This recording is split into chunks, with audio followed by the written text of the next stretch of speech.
사도 바울은 하나님께서 자신을 보내신 목적은 세례를 주기 위함이 아니라 복음을 전하기 위함이었다라고 명확하게 선포했습니다. 그러면서 껍데기인 세례나 혹은 리더십이나 지식의 높고 낮음은 교회를 분열시킬 수 있는 주제가 결코 될 수 없다라고 말했습니다. 그런데도 불구하고 그렇게 하고 있는 너희는 어리석은 일을 하고 있는 것이라고 질책한 것이었습니다. 오늘은 바로 그런 고린도 교회를 향해서 하나님의 진짜 지혜가 무엇인지를 말씀하고 있습니다. 고린도 성도들은 헬라 철학의 우월성과 지식의 충만성을 은근히 자랑하고 있는 사람들이었습니다. 그래서 자신들은 지혜의 소유자라고 인정했던 거죠. 자신들의 가진 지혜는 여타 다른 나라 사람들과는 비교할 수 없는 뛰어난 지혜이고, 그런 철학적 이해와 수사력을 가진 아볼로야말로 우리의 리더가 될 만하다라고 주장했던 것입니다. 바울은 이렇게 외면적인 것들을 주장하고 앞세우고 자랑하고 있는 이런 행태들을 잘못되었다라고 말하면서 지적하고 있습니다. 사실 여러분, 헬라인들만 그런 것이 아니라 모든 인간들은 다 지혜를 추구합니다. 왜냐하면 지혜는 자신의 삶을 풍요롭게 하고 평안하게 하며 궁극적으로 자신을 구원에 이르게 할 수 있을 것 같은 그런 기대를 주기 때문이죠. 우리도 기술의 발달이 유토피아를 만들어 줄 거라는 기대를 우리 마음속에 여전히 가지고 있습니다. 이런 기대치는 인간의 경험에서부터 비롯된 것입니다. 자연의 이치를 터득해 가면서 인간은 자연의 힘과 자원들을 이용해서 원리를 깨우치고 그것이 인간의 삶에 편리를 제공해 주도록 했습니다. 그리고 그런 이해가 모여서 더 큰 지혜가 되도록 만들었죠. 이로써 인간은 자신의 생명과 행복을 스스로 도모할 수 있는 존재라는 자신감이 충만하게 일어나게 된 겁니다. 지혜는 하나님이 주신 선물이기 때문에요, 이런 발전적인 모습은 잘못된 게 아니라 정상적이고도 잘된 일이죠. 그런데 문제는 인간이 이런 만물을 관통하는 지혜를 통해서 하나님을 알아가고 하나님을 인정하고 하나님을 찬양해야 되는데, 그게 아니라 하나님께로 가는 게 아니라 만물을 지배하는 스스로가 하나님이 되려고 한다는데 문제가 있는 겁니다. 그게 바로 선악과의 교훈이고 바벨탑의 교훈이죠. 자신감이 자만심으로 흘러버린 겁니다. 인간이 이루어 놓은 발전을 보면 여러분, 우리는 혀를 내두를 만큼 위대하다라는 사실 부인할 수가 없습니다. 고대 석기 시대와는 비교할 수 없는 어마어마한 발전을 지금 우리 시대에 이루어 살고 있습니다. 그건 부정할 수 없는 사실이죠. 그런데 그런 인간이 이루어 놓은 발전상을 보면 놀랍기도 하지만 또 한편에서는 늘 인생이 미완이라는 걸 또 가르쳐 줍니다. 여러분, 천연두가 발생했을 때 과거에 죽음의 질병이라고 극복 불가한 것처럼 보였지만 그것을 극복한 인간은 쾌재를 부르면서 세상의 모든 질병을 다 지배할 것 같은 기쁨을 가졌었습니다. 그러나 여러분, 그 기쁨은 오래가지 않고 우리가 상상하지도 못한 새로운 질병들로 계속 우리는 여전히 질병에 시달리고 있습니다. 라이트 형제가 하늘을 나는 비행기를 만들면서 우리는 하늘을 지배했다 환호했지만 곧 우주의 문제가 우리에게 다가왔습니다. 이 우주의 문제를 풀고 나면 끝날까요? 아닐 겁니다. 또 다른 난제를 반드시 만나게 될 것입니다. 결국 인간의 지혜는 발전하고 있고 나아지고 있는 건 분명한 사실이지만 그에 반하게 또 하나 우리가 부인할 수 없는 불편한 진실은 뭐냐 하면 인간의 지혜는 발전하지만 제한적이라는 사실입니다. 늘 한계에 봉착해 있고 넘어서지 못하는 제한성을 여전히 가지고 있다는 거죠. 수많은 노력으로 극복해가고 있지만 마치 희망 고문을 하듯이 그 극복 너머에 또 다른 문제가 있고 그거 넘어서면 또 다른 문제가 우리를 가로막다라는 겁니다. 우리는 이 모든 문제를 일시에 풀어버릴 근본적 지혜를 추구하지만 그런 지혜는 아직 우리 인간에게 요원해 보입니다. 결국 인간이란 무한의 욕심으로 가득하지만 유한에 갇힌 존재이고 영원에 대한 꿈을 꾸지만 죽음에 갇힌 존재일 뿐이라는 사실입니다. 그러나 여러분, 이런 사실이 우리에게 반드시 절망만 가져다 주는 것은 아닙니다. 오히려 참된 지혜로 가는 길을 열어주기도 합니다. 인간 지혜로 구원을 이루어보려 노력하지만 늘 한계와 죽음에 부닥쳐버린 인간의 연약함은 인간의 궁극적 구원이 초월자이신 하나님으로부터 올 수밖에 없다라는 기대를 갖게 합니다. 만약에 그런 한계가 없었다면 인생은 하나님을 추론하고 생각하려는 것조차 포기해버렸겠죠. 그러나 그 실패와 한계가 오히려 하나님을 생각게 하고 그 구원의 갈망을 인간 마음에 갖게 한다는 긍정성이 있습니다. 여러분, 그걸 가르쳐 주시려고 하나님께서 인간을 무한자로 만들지 않고 유한자로 만드셨는지 모르겠습니다. 초월자 하나님이 인간을 위해 구원의 행위를 하셔야만 인간에게는 구원이 있을 수 있다는 말입니다. 이게 인류 역사 발전 속에서 발견하는 또 다른 진리라는 말이죠. 세상은 극히 이를 거부하겠지만 인간 문명의 발전사가 말해주는 건 인간 능력의 놀라움과 함께 이면에 하나님 구원의 필요성을 끊임없이 우리에게 외치고 있다라는 사실입니다. 그런데 그 일을 이루셨죠? 누가요? 하나님이요. 바로 그 일을 두고 우리는 복음이라 말하는 겁니다. 답이 없는 인간에게 영원한 답을 주셨다는 사실, 이게 바로 복음입니다. 그런데 여러분, 하나님은 그 일을 이루시려고 어떤 방법을 사용하실까요? 그건 하나님의 선택입니다. 구원하겠다는 사랑의 결단만 가지고 계셔도 우리는 하나님께 감사할 수밖에 없습니다. 감히 그분의 구원 방법까지 인생이 이렇게 하십시오, 저렇게 하십시오, 가타부타 할 수 있는 게 아니라는 겁니다. 그런데 놀랍게 여러분, 하나님께서 우리를 구원하시고자 하는 선택하신 하나님의 방법이 무언가 하면 죽음이라는 방법이었습니다. 죽음으로 생명을 주는 방법을 선택하셨다는 말입니다.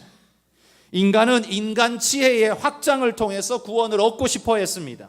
그러나 하나님은 하나님이 택하신 구원의 방법은 인간 지식의 확장, 지혜의 확장이 아니라 당신의 죽음을 통해서 우리에게 구원을 주시려 합니다.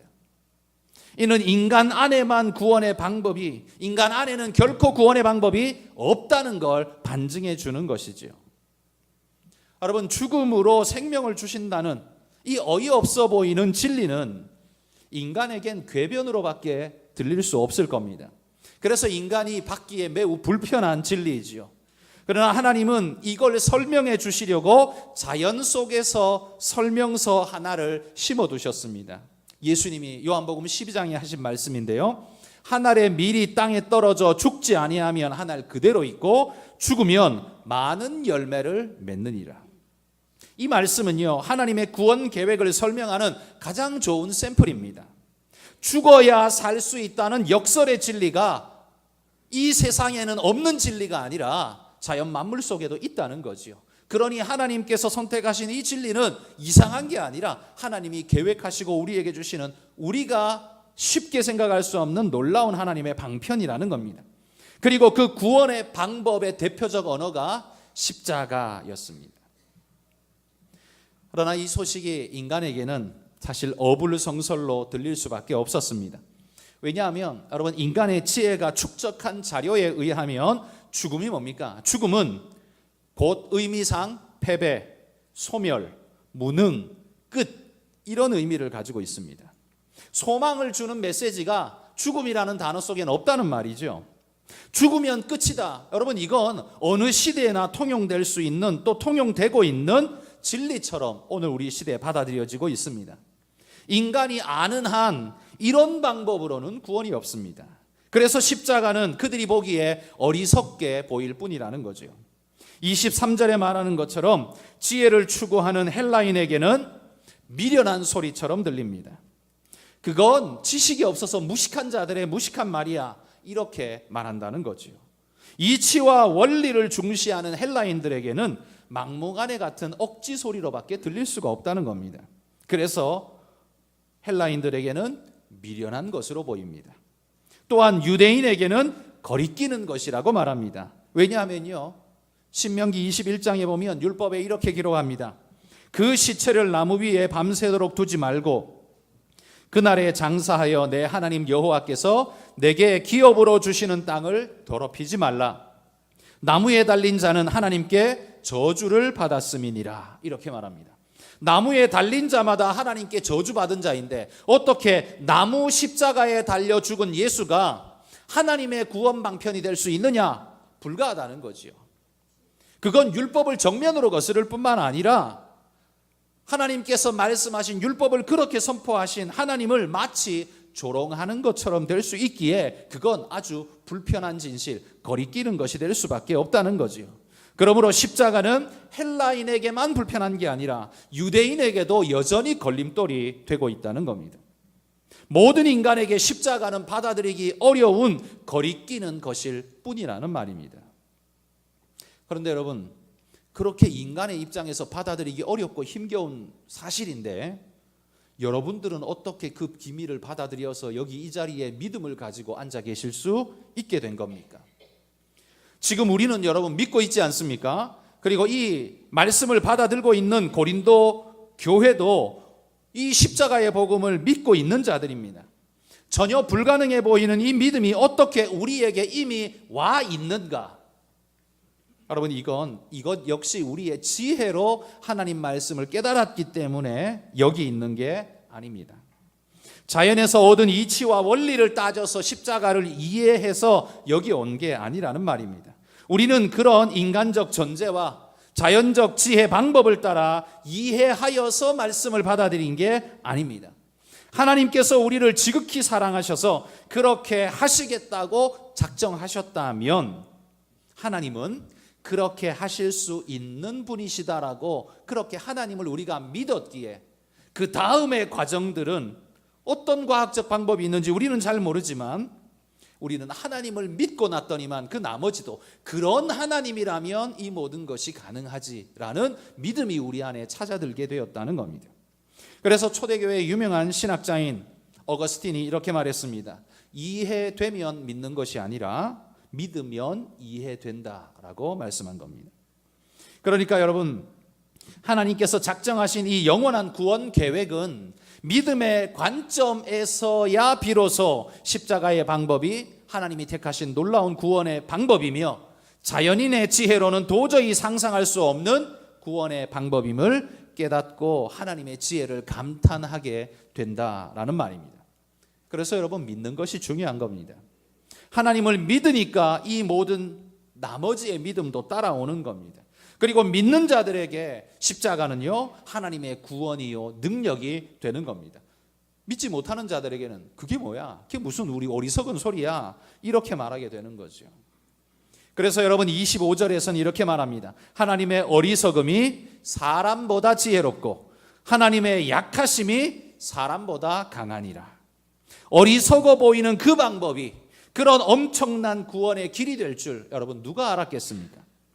그래서 하나님의 어리석음이 사람의 지혜보다 훨씬 지혜롭다고 말하는 겁니다. 이건 하나님이 어리석음이 있기 때문에 이런 표현을 쓰는 게 아니라 하나님의 가장 낮은 수준조차도 인간의 가장 높은 수준과 비교도 안 될 만큼 높다라는 사실을 강조하는 표현법입니다. 그러므로 십자가의 도는 교만한 자는 받을 수 없는 것입니다. 자기 지혜와 경험을 주장하는 자에게는 결단코 이 모든 일들이 미련하게 보일 뿐입니다. 그래서 주님도 말씀하시기를 어린아이처럼 되지 않고는 이걸 받을 수 없다라고 말했습니다. 이 구원의 은혜가 천국은 이 어린아이처럼 주님을 믿지 않는 자는 천국에 들어갈 수 없다라고 한 것이 바로 이 말씀인 겁니다.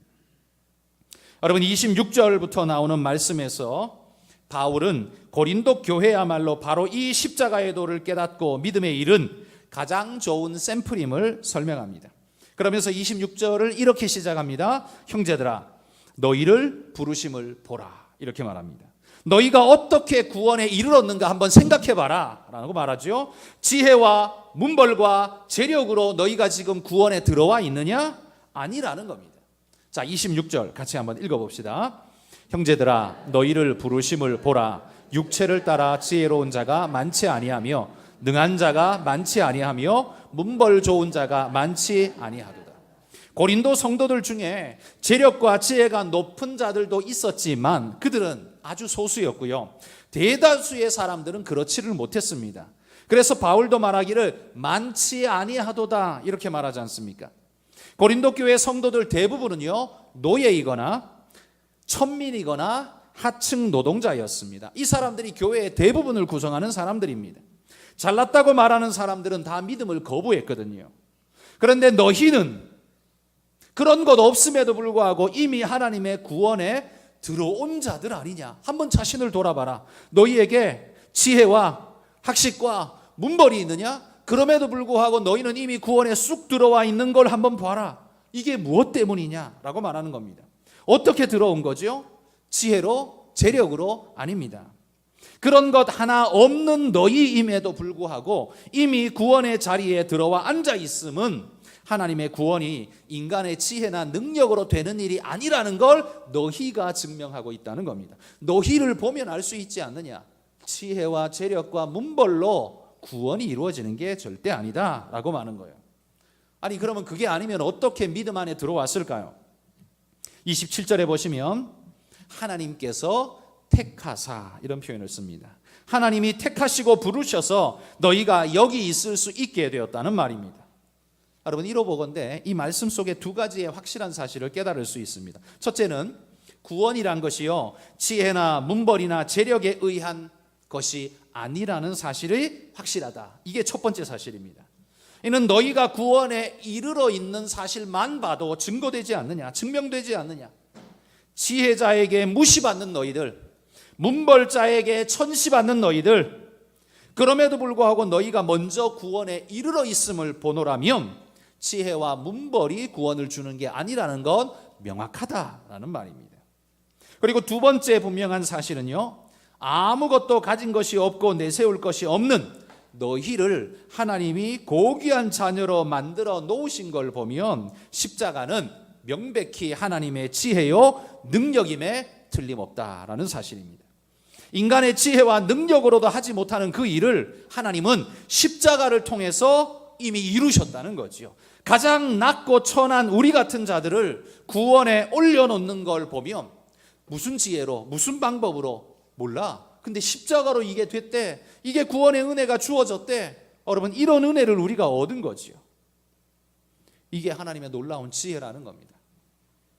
그러면 여러분 하나님은 왜 이런 방법을 쓰셨을까요?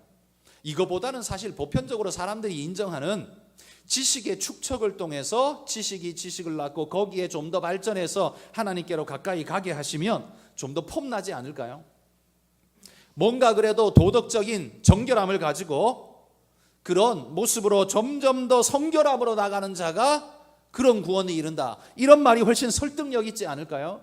그런데 왜 하나님은 이런 이상한 방법, 지혜, 문벌 이런 것으로 하나님께서 구원하지 않고 오히려 십자가라는 이런 방법으로 구원하셨을까? 그 이유를 27절과 28절에서 답을 주십니다. 같이 읽어봅시다. 그러나 하나님께서 세상에 미련한 것들을 택하사 지혜 있는 자들을 부끄럽게 하려 하시고 세상에 약한 것들을 택하사 강한 것들을 부끄럽게 하려 하시며 하나님께서 세상에 천한 것들과 멸시받는 것들과 없는 것들을 택하사 있는 것들을 폐하려 하시나니. 여러분 하나님은 세상의 지혜의 방법이 아닌 십자가의 방법으로 구원하려 하시는 이유가 여기 있다 이렇게 말합니다. 무엇이에요? 가진 자, 지혜롭다 하는 자, 힘있다 하는 자들을 부끄럽게 하시려고 그랬다 이렇게 말합니다. 이게 무슨 말이겠습니까? 이게 잘못 읽으면 오해하기 딱 좋은 말씀입니다. 이 말을 액면가 그대로 받아들이면 어떤 느낌이냐 하면 하나님은 부자를 싫어해. 하나님은 똑똑한 사람 싫어해. 이런 느낌이지 않습니까? 그런데 여러분 부자는 구원 못 받습니까? 똑똑한 사람은 구원 못 받습니까? 아니죠? 그러면 이 말씀은 도대체 무슨 말씀일까요? 이런 사람 미련한 것들을 택하사 지혜 있는 자들을 부끄럽게 하시고 약한 것들을 택하사 강한 자들을 부끄럽게 하시고 세상에 천대받고 멸시받는 자들을 택하사 강한 자들을 부끄럽게 하는 하나님의 그 놀라운 이 일, 이 사건은 도대체 뭘 부끄럽게 했다는 말이겠습니까? 여러분 이건 부자가 부끄럽다는 말이 아닙니다. 학식이 부끄럽다는 말이 아니에요. 권력이 부끄럽다는 말이 절대 아닙니다. 오해하지 마셔야 합니다. 여기 하나님이 주시고자 하는 부끄러움이 뭐냐면 이런 겁니다. 예를 들면 이런 거예요. 이런 건 우리를 구원할 수 있는, 여기서 이런 건 지식, 물질, 가문, 이런 것들이에요. 이런 것들이, 이런 지식을 쌓으면 구원을 얻을 줄 알았는데, 구원에 도달할 줄 알았는데 이게 아니로구나. 그런데 우리는 그걸 자랑 삼고 거기에서 구원을 얻으려고 그렇게도 목을 메고 거기에 몰려 살았구나. 그게 구원이 아니었는데도 불구하고 거기에 구원이 있는 줄 알고 그렇게 살았구나. 부끄럽게도. 바로 이런 부끄러움입니다. 부자라서 부끄러운 게 아니에요. 구원이 없는데 거기 구원이 있는 줄 알고 거기 맹목적으로 달려간 그 자신의 모습이 부끄러운 거예요. 권력이 구원을 주는 게 아닌데 권력이 마치 우리에게 뭔가를 주는 것처럼, 구원을 줄 것처럼 거기에 목매고 달려갔던 자신의 모습을 부끄러워하는 거예요. 한마디로 말하면 이거 한자로 득도라고 말해도 되지 않겠습니까? 그리고 그 득도의 결과는 겸손입니다. 이걸 깨달았으니 이제는 더 이상, 여러분, 이 믿음을 깨달은 사람은요, 더 이상 이것, 가진 것 가지고 무기 삼지 않고 큰 소리 치지 않고 사람을 무시하지 않고 짓밟지 않는다는 겁니다. 그게 내 구원을 줄 거야 라고 믿는 사람은 그게 언제나 무기가 됩니다. 그래서 늘 갑질을 하게 되죠. 그러나 성경이 말하는 대로 그건 우리를 구원할 수 있는 게 아니고 삶을 살아가는 유익한 도구일 뿐이야 라고 말한다면 거기에 우리는 목매지 않게 될 것입니다. 그래서 그리스도인들은요, 가진 것 가지고 갑질을 하고 아는 것 가지고 사람을 무시하고 하는 일들을 여러분 버리는 건 십자가의 도를 제대로 알지 못했기 때문에 버릴 수 있는 어리석은 일이라는 겁니다. 여러분, 복음을 깨달은 사람들이요, 학문 계열로도 나가셔야 되고요, 그 다음에 정치권으로도 가셔야 되고요, 경제계로도 나가셔야 합니다. 그래서 뭘 보여줘야 됩니까? 그것 끝이 구원이야 라는 걸 우리는 보여주는 게 아니라 그걸 가지고 어떻게 사는 것이 옳은가를 보여주는 삶, 그게 그리스도인의 삶인 겁니다. 왜요? 왜냐하면 지식의 끝이 구원이 아니거든요. 재력의 끝이 구원이 아니거든요. 그렇기 때문에 그건 우리를 구원할 수 없다라는 걸 이미 알기 때문에 거기에 목매지 않고, 그건 단순히 내 삶을 복된 삶으로 이끌어가는데 필요한 그냥 도구일 뿐이고 하나님이 내게 주신 도구일 뿐이라고 믿는 삶, 여러분, 그런 삶을 보여줘야 되는 것이 그리스도인이라는 말입니다. 근데 그걸 모르고 하나님 돈 많이 벌게 해주세요, 하나님 우리 자식 서울대 의대에 합격하게 해주세요, 하나님 좋은 직장 연봉이 높아지게 해주세요, 늘상 이런 기도만 하는 사람은 십자가의 도가 뭔지를 못 깨달았기 때문에 그런 기도를 하는 겁니다. 그럼 그거는 쓸모없는 거냐? 아닙니다. 기도하지 말라고 제가 이런 말씀을 드리는 게 아니라 기도하셔도 됩니다. 그런데 그건 도구로서 얻기 위해 기도하십시오. 그걸 목적 삼아 기도하시며 그건 영 잘못 간 겁니다. 그건 성경이 말하는 진리의 길이 아닙니다. 그러므로 여러분, 이 27절의 말씀을 공격적으로 사용하지 마십시오. 여러분, 세상에 미련한 것들을 택하사 지혜 있는 자들을 부끄럽게 하시려고, 이 말을 누가 제일 많이 할까요? 지혜 있는 자들이 많이 할까요? 아니요, 그 반대 사람들이 많이 합니다. 세상에 약한 것들을 택하사 강한 것들을 부끄럽게 하시고, 이 말은 누가 많이 할까요? 약한 사람들이 많이 합니다. 그러면 성경에 주신 이 구절은 프롤레타리아 혁명을 일으키라고 주신 막시즘의 기초 원리가 되는 그런 근거 구절입니까? 그렇지 않습니다. 막시즘에서는 이런 성경의 원리를 가진 자를 파괴하는 자기 정당성의 이유처럼 사용합니다. 아닙니다. 이건 성경을 잘못 봐도 한참 잘못 본 겁니다. 가끔 대표 기도 하시는 분들이 이런 기도 하시는 걸 종종 듣습니다. 그때마다 가슴이 철렁철렁 내려앉는데요, 마치 내용이 이렇습니다. 높은 자는 싫고 하나님은 높은 자를 싫어하고 낮은 자만 좋아하신다. 그러니까 화이트 칼라는 싫어하시고 블루 칼라만 좋아하신다. 혹은 연봉이 높은 사람만 좋아하고 낮은 자는 싫어하신다. 학식이 높은 자는 싫어하시고 학식이 낮은 자만 하나님이 좋아하신다. 마치 그런 식으로 이해하기 딱 좋은 말씀처럼 들리지 않습니까? 그러나 이 말씀은 그런 말씀이 절대 아니라는 겁니다. 그렇게 이해하시고 그렇게 기도하시면 절대 안 됩니다. 이 구절의 의미는 그런 게 아닙니다. 함께 노력하고 나누는 개념이 초대교회 때 보면 오순절 마가의 다락방에 성령의 은혜를 체험한 그들이 자기 재산을 내어놓고 함께 공산하는 그런 삶을 살지 않습니까? 그래서 여러분 공산주의가 성경에서 나왔다 이렇게 말하는 사람도 있습니다. 그러나 여러분 공산주의는 성경에서 나온 게 아닙니다. 성경의 말씀을 자기 멋대로 해석하고 엉뚱하게 자기 방식대로 각색해버린 게 공산주의일 뿐이지, 공산주의는 결단코 성경에서 나온 게 아닙니다. 그건 성경을 곡해한 겁니다. 여러분, 그러면 또 이렇게 한번 질문해 봅시다. 왜 하나님은 인간의 지혜와 능력과 문벌을 굳이 그렇게 폐하려 하시는가? 그건 나쁜 거 아니잖아요.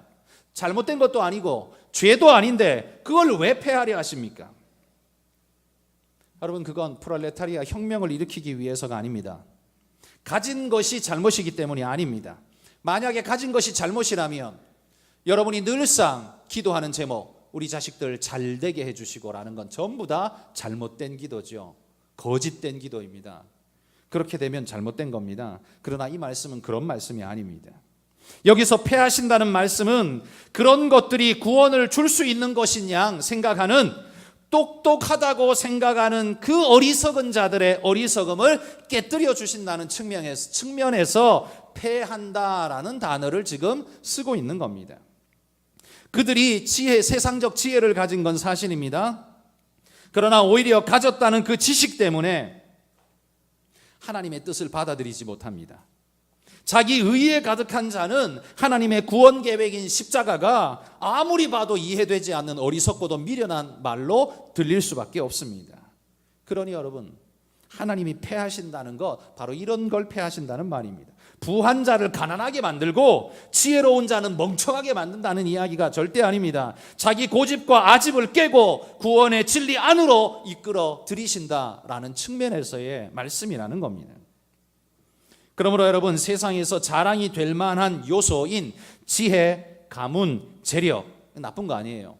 하나님이 주신 좋은 삶의 수단입니다. 그러나 하나님 앞에서 자랑할 거리는 아닙니다. 이 진리를 깨닫게 될 때 여러분, 우리 삶이 바뀌게 되는 겁니다. 그런데 예전에 여러분 생각해 보십시오. 어리석게도 교회 안에서 이런 일들이 자주 일어났습니다.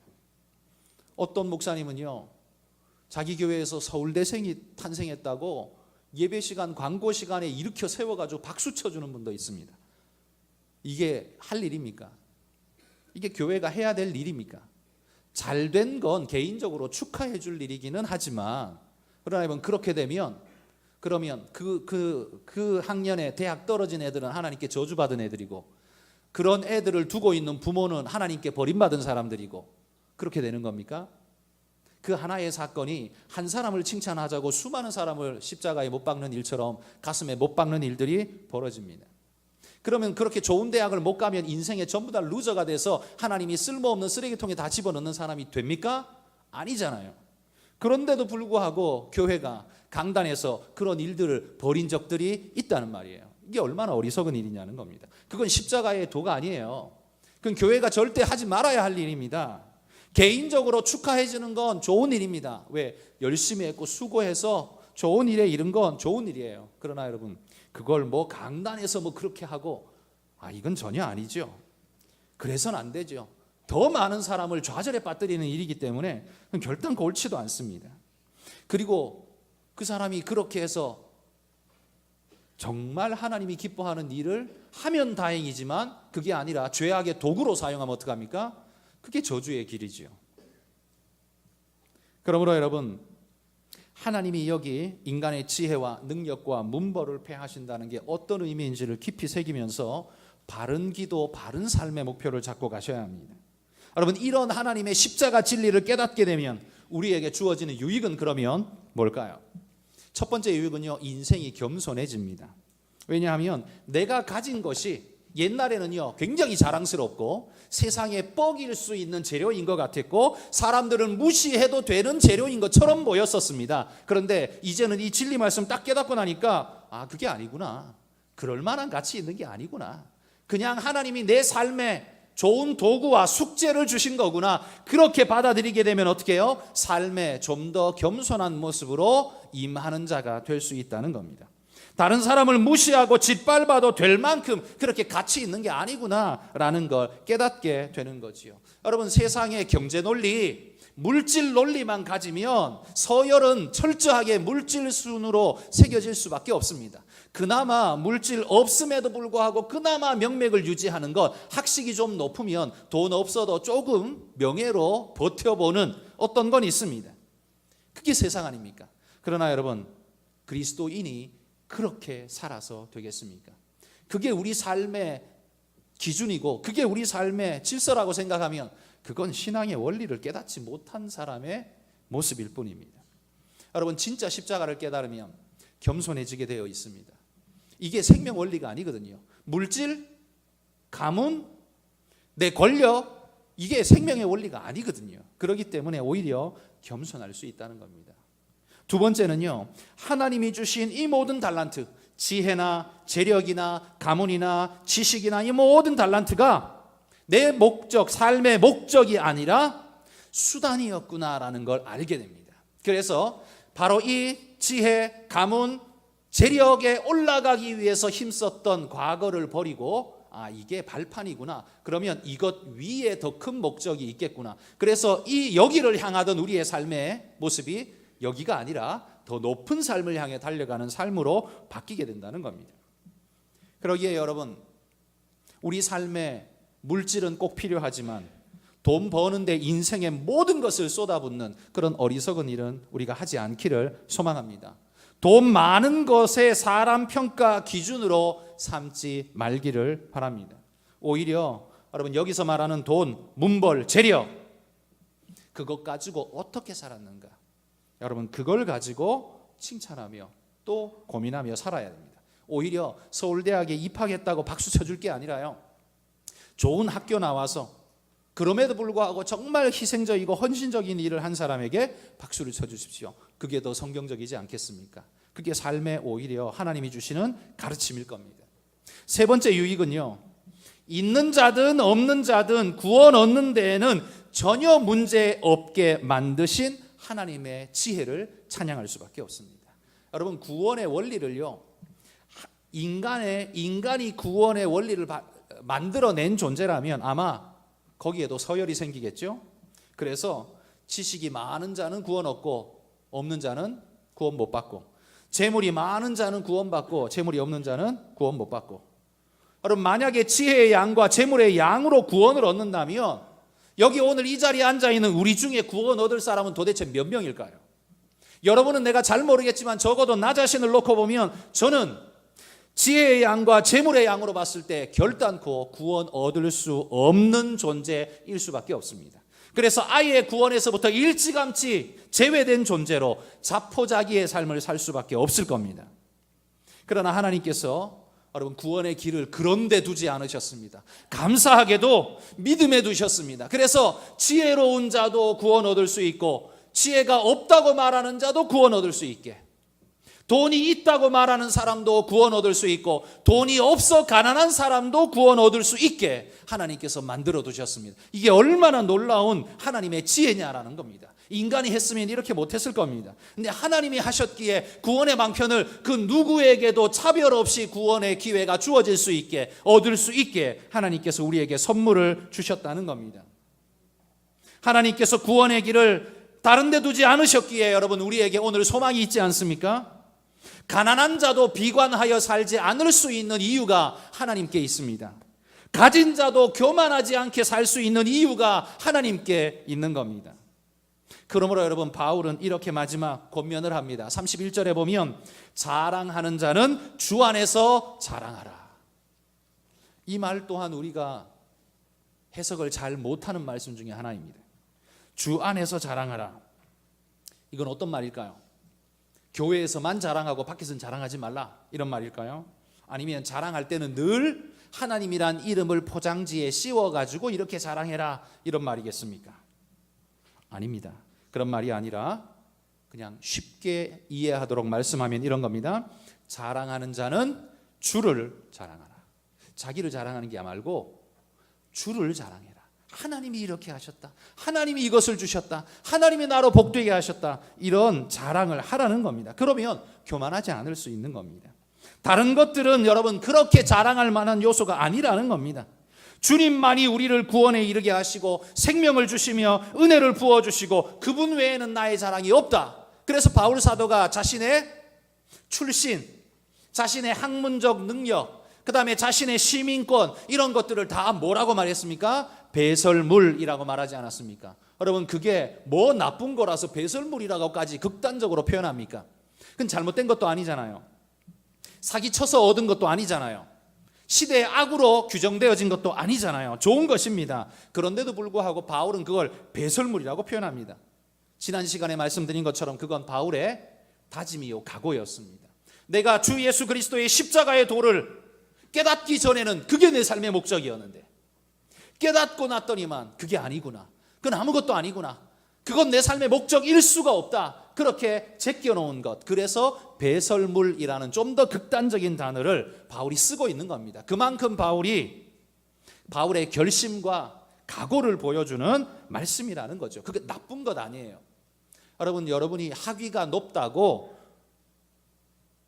성경이 혹은 교회에서 여러분들을 나쁘게 말하지 않습니다. 여러분들이 재물이 많다고 성경이 그리고 교회가 여러분을 나쁘게 말하지 않습니다.